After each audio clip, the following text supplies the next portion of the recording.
22h. Bonjour à tous. Merci de votre attention. Tout de suite, les titres à la une de l'actualité. Ouverture hier mardi 2 octobre de la deuxième session ordinaire de l'Assemblée nationale en présence du haut représentant du chef de l'État, le président d'institution des membres du gouvernement. Occasion pour le président de l'Assemblée nationale, Adama Barrow, de dresser le bilan de la première session. Actualité à suivre en début de journal. Les défis et opportunités de la filière coton sur la table des réflexions du ministère du Commerce et de l'Industrie dans la commune du Plateau. À l'occasion, les parties prenantes du partenariat pour le coton se sont réunies. Objectif, identifier ces défis et amplifier les opportunités qui en découlent. L'État s'engage pour le développement de la filière. Israël au Moyen-Orient. Israël annonce le déploiement d'unités d'infanterie et de blindés supplémentaires au sud du Liban. L'Iran a lancé hier mardi dans la soirée une attaque massive contre Israël à l'aide de missiles balistiques. Au moins 60 Palestiniens ont été tués dans la nuit d'hier à aujourd'hui par des bombardements israéliens. Voilà pour l'essentiel. Oui, bonjour à tous et merci de nous suivre. Ouverture hier mardi 2 octobre de la deuxième session ordinaire de l'Assemblée nationale en présence du représentant du chef de l'État, le haut représentant du chef de l'État, du président de la République, les présidents d'institutions et des membres du gouvernement. Invité d'honneur de cette deuxième session, le président de l'Assemblée nationale de la RDC.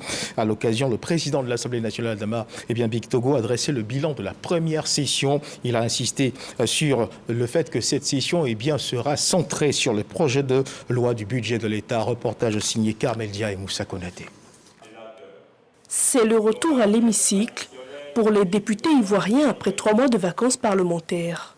À cette cérémonie solennelle d'ouverture, en présence de plusieurs hautes personnalités politiques ivoiriennes et des diplomates de pays amis, le président de l'Assemblée nationale a livré les enjeux de cette deuxième session.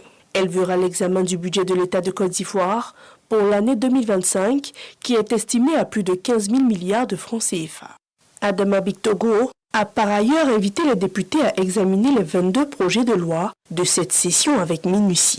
En tant que parlementaires, il nous incombe de nous assurer que les questions relatives à la cherté de la vie, à la recherche de financements novateurs, à la performance fiscale et surtout à l'organisation des prochaines échéances électorales qui sont au cœur des préoccupations de nos populations soient analysées et discutées en toute objectivité au cours de nos travaux.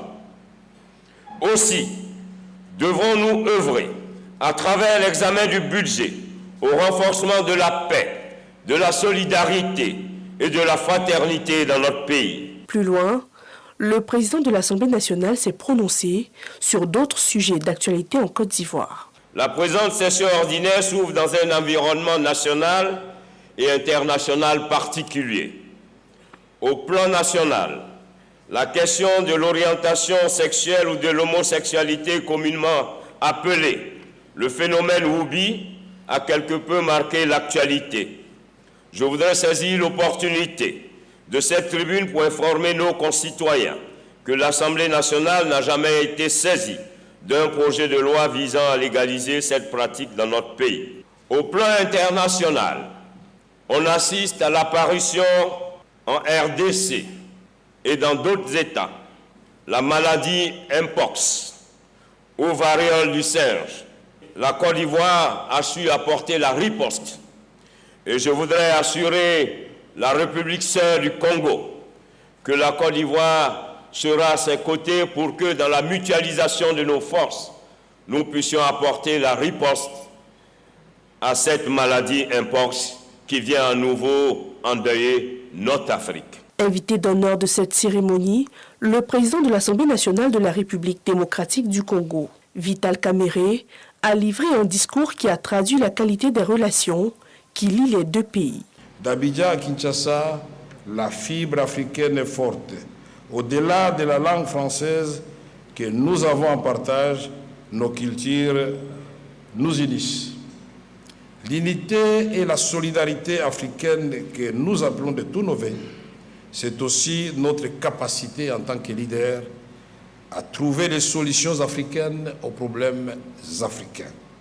Nous devons par tous les moyens mettre fin à la guerre dans mon pays, la République démocratique du Congo, au Sud-Soudan, au Mali, au Burkina Faso pour que l'Afrique puisse se doter d'un plan concerté de développement intégral de ce beau continent, la nouvelle destination du monde. C'est pour moi l'occasion de saluer à cet égard les efforts de leurs excellences, M. Alassane Ouattara, président de la République de Côte d'Ivoire, et M.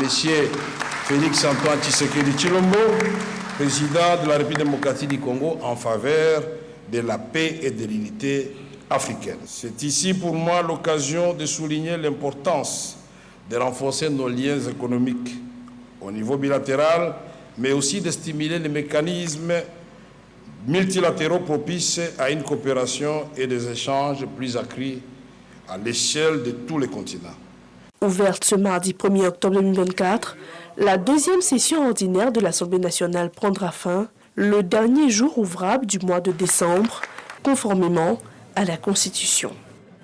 Et à suivre à présent ce communiqué du procureur de la République après le tribunal d'Abidjan suite à la découverte d'un corps sans vie au CHU de Cocody dans la nuit du 29 au 30 septembre 2024. Un corps sans vie qui présentait des traces de violence physique. Jean-Marc Tchatchi nous en parle. Dans la nuit du 29 au 30 septembre 2024, les agents de la police criminelle ont été informés de la présence d'un corps sans vie au CHU de Cocody qui présentait des traces de violence physique. Des premières informations recueillies, il ressort qu'il s'agissait d'un membre de la Fédération estudiantine et scolaire de Côte d'Ivoire, FESI, de l'université d'Abobo à Djamé, le nommé Agui Mars Aubin Diagoué, alias Général Sorcier, 49 ans, étudiant en Master 2 option anglais. Ce dernier serait le principal opposant au secrétaire général de la FESI, le nommé Camboussier. Au cours de l'enquête ouverte suite à ces faits, le nommé Sidibé Abdoul Karim, se disant agent de renseignement et qui serait proche de Camboussier, a été interpellé par la gendarmerie et mis à la disposition de la section recherche d'Abidjan.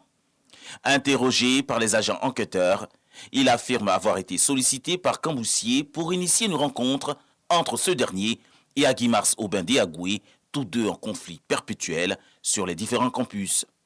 Il ajoute qu'ayant rassuré Agui Mars Aubin Diagoué, celui-ci l'a rejoint dans une cave sise à engrais pétro-ivoire où il a été enlevé par des individus à bord d'un taxi Yango pour une destination inconnue. Le procureur de la République tient à rassurer les populations, les parents d'élèves et d'étudiants, ainsi que les étudiants que toute la lumière sera faite sur ces faits d'une particulière gravité et que les auteurs et complices de cet homicide seront recherchés, interpellés et déféré à son parquet. Et justement, suite à cette actualité, le gouvernement a réagi à travers une déclaration que je viens porter à votre connaissance. Dans la nuit du dimanche 29 au lundi 30 septembre 2024, l'étudiant Diagoué Ziggy Mars Aubin, alias Général Sorcier, membre de la section FESI de la cité universitaire d'Abobo 1, a trouvé la mort après avoir été enlevé puis molesté par des individus identifiés par la suite comme étant membres de cette organisation syndicale estudiantine. En cette douloureuse circonstance, le gouvernement présente ses condoléances les plus attristées à la famille biologique du défunt ainsi qu'à la famille de l'enseignement supérieur de la recherche scientifique.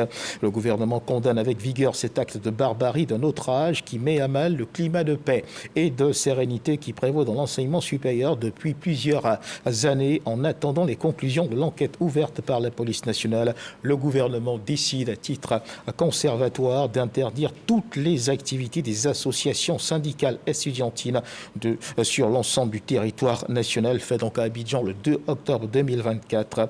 La déclaration du gouvernement signée du ministre de l'Enseignement supérieur de la Recherche scientifique Adama Diawara et du ministre de l'Intérieur de la Sécurité Diomandé Vagondo.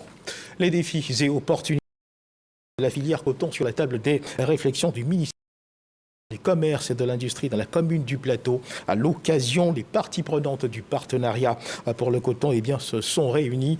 Objectif, identifier ces défis et amplifier les opportunités afin d'engager des donateurs et institutions financières pour le développement de la chaîne de valeur au niveau national et régional. Espérance Kisoki, Jean-Marc Tchatchi. Consultation nationale sur le développement durable de la chaîne de valeur du coton. Le partenariat pour le coton, une initiative de la FIFA, l'ONUDI et de l'OMC, vise à aider les pays africains à s'élever dans la chaîne de valeur du coton.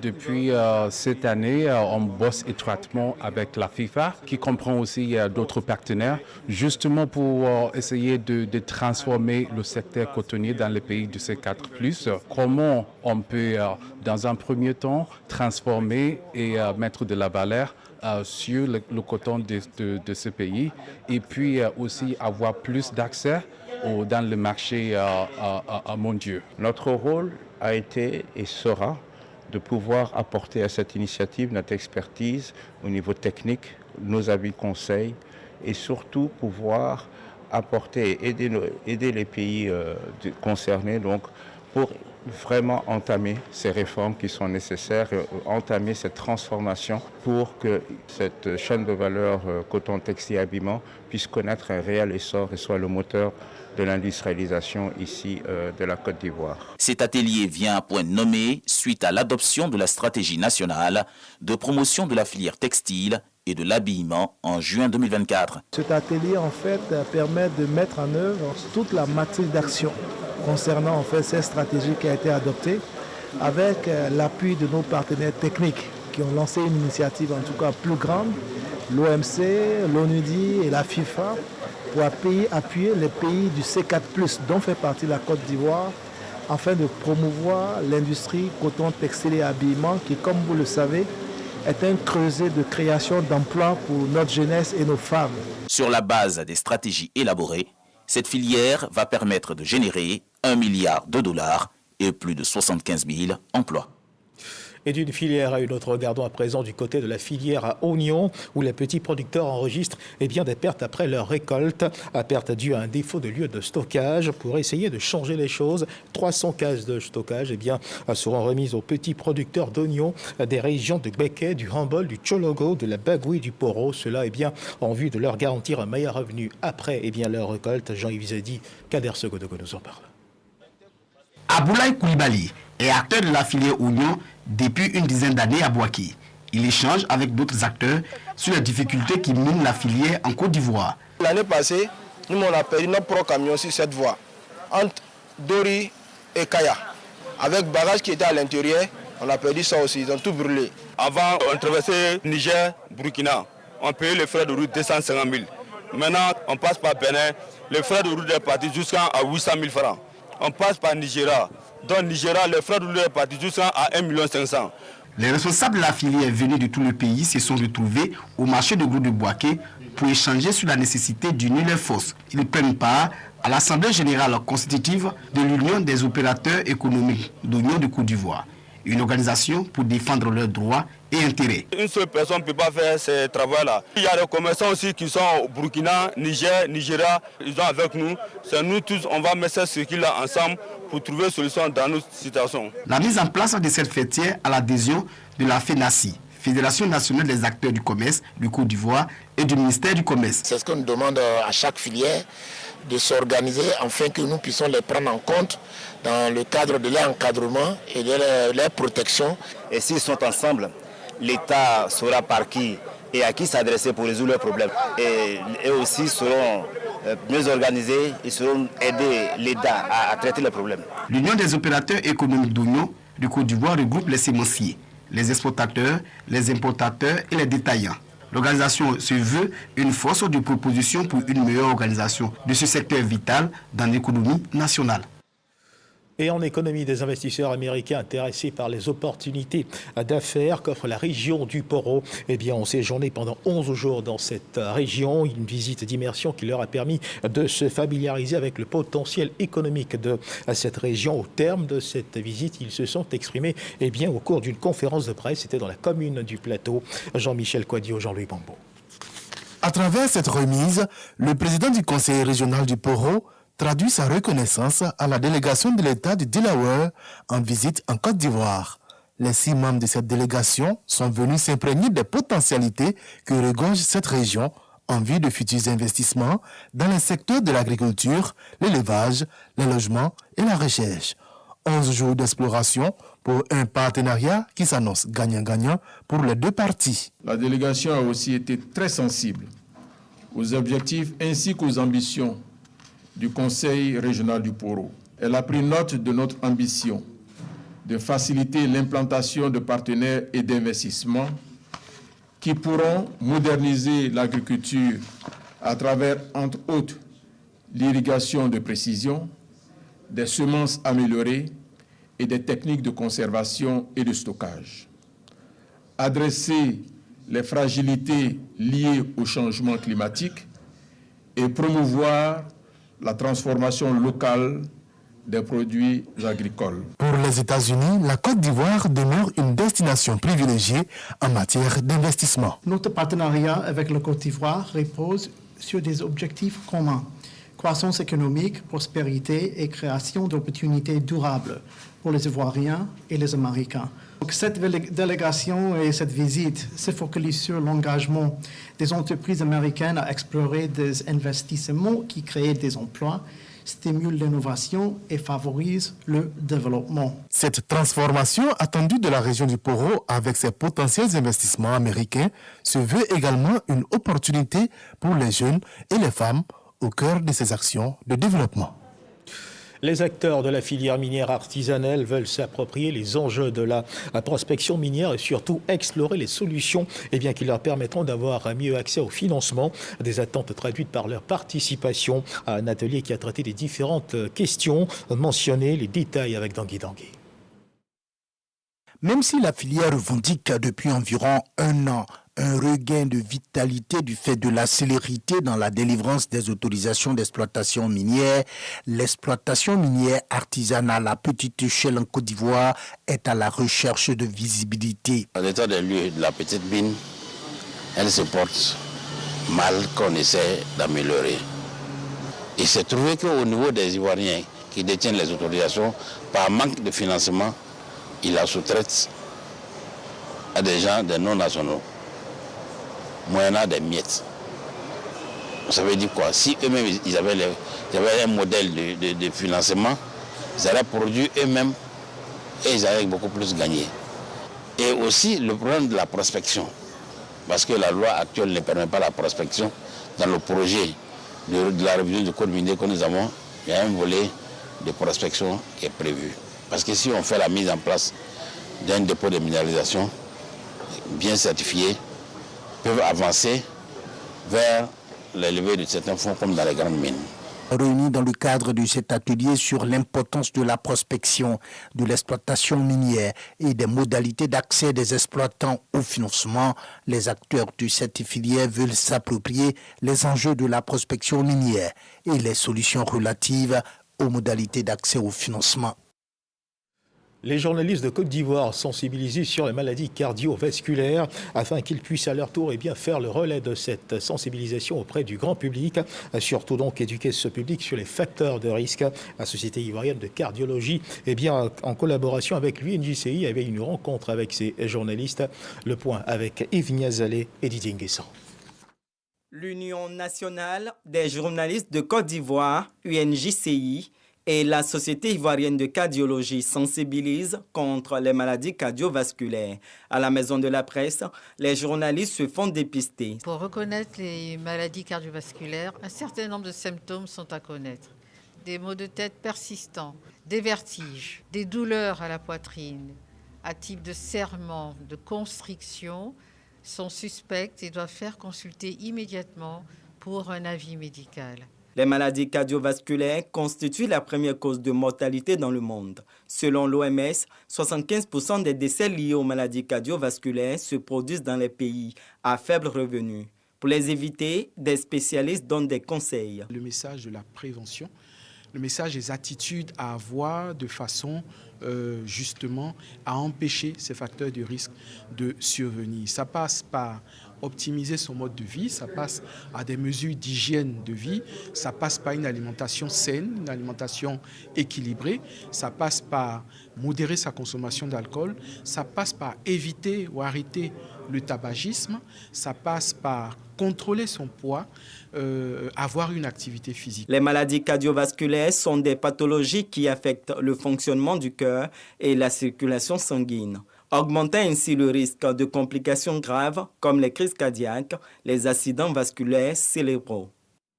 Faire des propositions pour une meilleure concertation État-société civile, c'est l'objectif que se fixent les États généraux lancés par la convergence des organisations de la société civile. Nos reporters Anaël de Crisa et Moussa Konaté ont préparé la cérémonie de lancement de ces États de la société civile.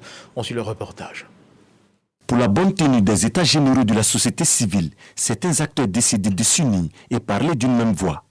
15 membres de la société civile se sont donc réunis pour constituer une coordination générale. Ces États généraux visent à approfondir le diagnostic de la société civile ivoirienne. C'est vraiment donc une réflexion très introspective, panoramique, vraiment générale sur toutes les préoccupations de la société civile en vue donc de proposer des solutions, d'abord internes, mais des solutions donc en lien avec l'État pour que la société civile puisse jouer pleinement son rôle. Donc nous abordons près de 7 grands axes discriminés en 35 sous-axes, mais vraiment tel que si tout cela est passé en revue, nous pensons que la société civile pourra repartir de plus belle. Le député Kaïba Lambert, venu représenter l'Assemblée nationale, apprécie l'initiative. Nous sommes les mandants de la population. C'est la population qui nous envoie. Et si nous avons la chance d'avoir la société civile qui puisse relayer les informations à tout moment et envers les bonnes populations, je crois que c'est une opportunité pour nous, c'est une chance qu'on doit saisir. Ces États généraux vont marquer le début collaboratif entre l'État de Côte d'Ivoire et la société civile pour une Côte d'Ivoire solidaire. L'intelligence artificielle sonne comme une nécessité pour quiconque désire être en phase avec l'évolution des sociétés. Et cela, les professionnels de l'information l'ont bien compris. Pendant 4 jours, 200 journalistes ont été formés à l'intelligence artificielle. Une initiative portée par l'Union nationale des journalistes de Côte d'Ivoire en partenariat avec le Conseil international de l'intelligence artificielle. Yves Niazalé, Patricia Homo. La formation sur l'intelligence artificielle, organisée par l'Union nationale des journalistes de Côte d'Ivoire, UNJCI, en collaboration avec le Conseil international de l'intelligence artificielle, s'est déroulée sur une période de 4 jours. Il s'agit d'une initiative visant à outiller les journalistes dans l'utilisation de l'intelligence artificielle dans leurs pratiques professionnelles.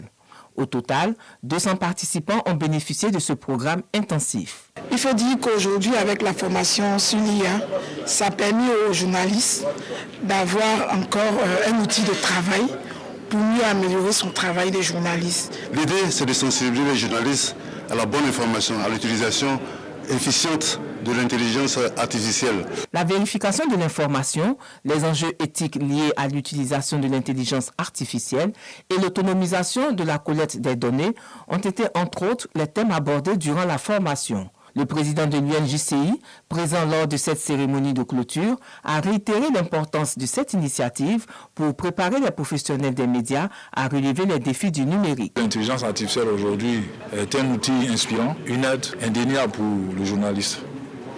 Cet outil-là permettra aux journalistes vraiment d'être plus efficaces et de gagner en temps. Donner les rudiments d'utilisation, une utilisation efficiente et optimale aux journalistes pour pouvoir vraiment faire de l'intelligence artificielle un bon serviteur. Ce partenariat entre l'UNJCI et le Conseil international de l'intelligence artificielle ouvre ainsi la voie à de nouvelles opportunités pour les journalistes ivoiriens, les dotant des outils nécessaires pour s'adapter aux avancées technologiques dans leur métier. C'est la rentrée des classes, vous le savez, moment particulièrement difficile pour les parents. Eh bien, dont les bourses financières sont en souffrance. Pour aider à soulager certains de ces parents dans la commune d'Abobo, l'ONG Savadou a remis des kits scolaires à de jeunes écoliers. Reportage de Mariam Sangaré, commenté par Grace Cando.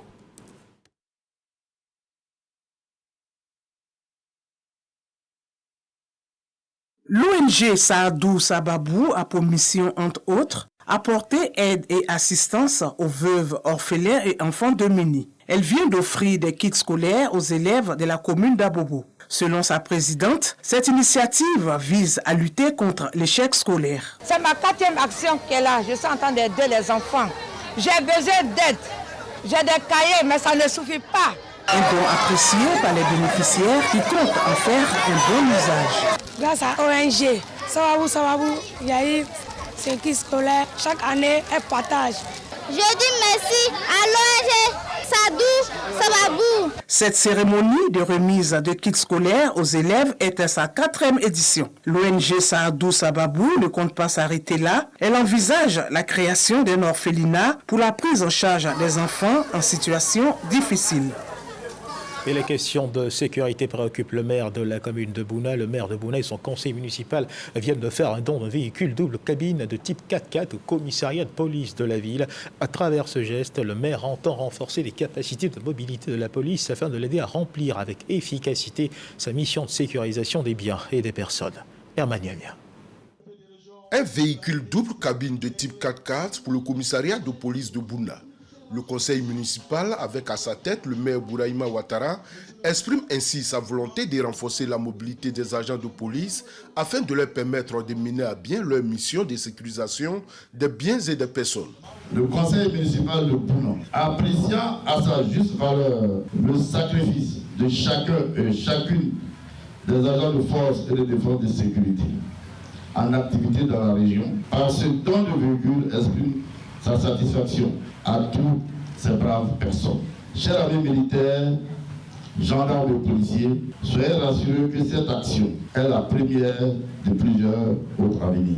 Recevant les clés du véhicule, le préfet de police de Bondoukou a exprimé sa gratitude au maire et à son conseil municipal pour toutes les actions qu'ils mènent pour faciliter leur mission. Le don de ces véhicules tout neufs au commissariat de police témoigne de l'engagement ferme de nos autorités municipales à soutenir les forces de sécurité dans leur mission de protection des populations, de maintien de l'ordre. Président de cette cérémonie, le préfet des régions du Bounkani, préfet du département de Bouna, a salué le maire pour toutes ces initiatives visant à apporter un mieux-être à ses administrés.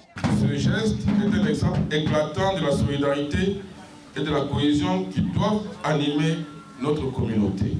Je voudrais également saluer le dévouement et le professionnel de nos forces de l'ordre qui travaillent sans relâche pour maintenir l'ordre public. L'acquisition de ce véhicule tout-terrain permettra de renforcer la capacité opérationnelle des forces de l'ordre sur le terrain, contribuant ainsi à améliorer la réactivité et l'efficacité des interventions de la police en vue d'un meilleur service rendu aux populations. Et on parle de culture à présent. Le village de Akouissante, dans la commune de Bingerville, a récemment célébré la sortie officielle de la génération Blessoué à Soukro. Cette cérémonie vise à marquer la maturité de cette génération désormais prête à prendre la parole sur la place publique du village. Serge Pacom Didi et Jean-Marc Djadji nous en parlent. Ambiance particulière à Akouissante, un village de la commune à Bingerville. Ceci à la faveur de la sortie officielle de la génération Blessoué à Soukro. Danse et chants exécutés par les guerriers du village pour marquer la maturité de cette génération.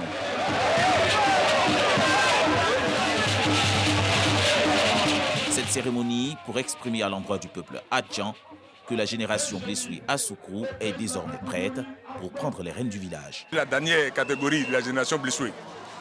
Voilà, ça veut dire que effectivement notre pouvoir en tant que Tchagba, c'est maintenant que le pouvoir est bien assis. On va de 22 ans jusqu'à 35 ans. C'est notre rôle de les éduquer jusqu'à ce qu'un jour ils puissent nous remplacer. Parce que dans 15 ans, c'est les blessés qui seront au pouvoir. Le village de Akouissante qui, pour la circonstance, résonne au rythme et son de tambour. Les guerriers, pour l'occasion, sont badigeonnés de kaolin et laissent infuser de partout des cris de guerre. À partir de cette sortie, tous les membres de cette catégorie deviennent automatiquement majeurs. Ils pourront désormais prendre la parole sur la place publique du village. Ce n'est rien d'autre que de les accompagner et de faire en sorte que ces jeunes soient responsables. C'est une cérémonie culturelle qui met en avant le peuple Hadjan, qui est un peuple qui a une culture très riche. Le conseil que nous pouvons donner, c'est le respect des autorités du village, respecter les décisions qui sont prises au niveau du village. Dans l'organisation sociale et la démocratie traditionnelle des Ébriers, 4 générations sont valorisées. Les Blessoué, les Nyando, les Doubo et les Tchagba. Et du sport à présent dans cette édition, on parle de Maracana et précisément de Maramonde. Le Maramonde qui se tient en ce moment ici à Abidjan, le Maramonde 2024. La Côte d'Ivoire se qualifie brillamment pour le second tour. Notons que la pression était énorme sur les éléphants maracaniers, mais la Côte d'Ivoire a réussi avec brio à arracher sa qualification pour le second tour donc, de la Maramonde. C'était hier mardi 1er octobre 2024 au Dôme du Palais des Sports de Trècheville. Le capitaine Guy Placide et ses coéquipiers se sont brillamment imposés à 6-0 face au Cameroun, arrachant ainsi leur qualification pour les quarts de finale. Réussite de cette compétition. Guy Placide Poussés par le public, les éléphants maracaniers, sans forcer leur talent, ont facilement dompté les lions du Cameroun à l'occasion de la deuxième et dernière rencontre du groupe A. La balade de santé des éléphants débute à l'entame du deuxième tiers-temps sur cette réalisation du capitaine Gueye Placide qui montre la voie du succès à ses coéquipiers. Sur penalty, Nyan Serge double la mise avant que Kone Loseni ne corse l'addition. Joël Taouli, Esso Oria et Philippe Swanga jugent le score insuffisant et ajoutent leur nom au tableau des buteurs. 6-0 score final. Leader du groupe A, la Côte d'Ivoire élimine ainsi le Cameroun et se qualifie brillamment pour le second tour. En attendant de connaître leur futur adversaire, les non-nuples champions d'Afrique peuvent savourer cette qualification pour les quarts de finale. 2 heures plus tard, le ministre délégué en charge des sports, Adjé Silas Mech, partage un dîner avec les responsables des pays participants à la compétition. Des moments empreints de fraternité et de convivialité dont Seydou Aboussi et les siens se souviendront longtemps. Le ministre des Sports, à travers qui nous remercions l'État de la Côte d'Ivoire, vient également de montrer une autre facette de l'hospitalité de la Côte d'Ivoire. Au nom de la FIMA, nous voulons donc dire merci. Et merci plus loin au chef de l'État, au Premier ministre, chef du gouvernement, qui n'ont lésiné sur aucun moyen pour que le séjour à mi-parcours de nos frères qui sont arrivés soit un succès. Autre moment fort, la distinction des différentes délégations qui reçoivent des échappes inspirées de la diversité culturelle ivoirienne. En souvenir de leur passage en Côte d'Ivoire, nous leur avons offert ces échappes au nom du gouvernement ivoirien et du peuple ivoirien. Avant de prendre congé de ses convives, Adjé Silas Mech a remercié chaleureusement ses invités, notamment ceux qui n'ont pas pu sortir des phases de poule et qui rejoindront leur pays dans les heures à venir. Et nos prières accompagnent nos éléphants maracaniers. Dans l'actualité internationale, sachez que la première femme présidente du Mexique, Claudia Sheinbaum, a prêté serment hier mardi à 1er octobre devant le Congrès mexicain. Puis elle s'est exprimée devant le Palais national, au cœur de la capitale. Une journée fériée a été décrétée pour l'occasion. Elle s'est également engagée à continuer l'œuvre de son prédécesseur, un mouvement de changement appelé le deuxième de la 4e grande transformation du Mexique. Et toujours dans l'actualité internationale, cette fois du côté du Moyen-Orient, l'Iran a lancé hier mardi dans la soirée une attaque massive contre Israël à l'aide de missiles balistiques.